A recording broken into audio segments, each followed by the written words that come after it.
പ്രവാചകൻ സല്ലല്ലാഹു അലൈഹി വസല്ലമയ്ക്ക് ഏറ്റവും കൂടുതൽ കടപ്പാടുള്ള വനിതകളിൽ ഒരാളായിരുന്നു അലി ഇബ്നു അബി താലിബിൻ്റെ മാതാവ് ഫാത്തിമ എന്ന് പറയുന്നത്.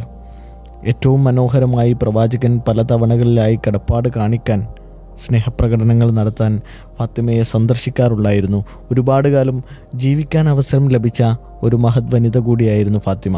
പ്രവാചകൻ സല്ലല്ലാഹു അലൈഹി വസല്ലമയുടെ മാതാവും പിതാവും വളരെ കുട്ടിക്കാലത്ത് തന്നെ പ്രവാചകനെ വിട്ടുപിരിഞ്ഞപ്പോൾ ആ മാതാവിൻ്റെ സ്നേഹം നൽകി ചേർത്തണച്ചു പിടിച്ച് ജീവിതത്തിൽ മനോഹരമായ അനുഭവങ്ങൾ നൽകിയത്, തന്നെ നോക്കി വളർത്തിയതിൻ്റെ പ്രത്യുപകാരമെന്നോണം, അതിൻ്റെ ഓർമ്മയെന്നോണം അവരോടുള്ള ബഹുമാനവും ആദരവുമൊക്കെ പ്രവാചകൻ സല്ലല്ലാഹു അലൈഹി വസല്ലം എല്ലാ കാലവും ചേർത്ത് പിടിച്ചു.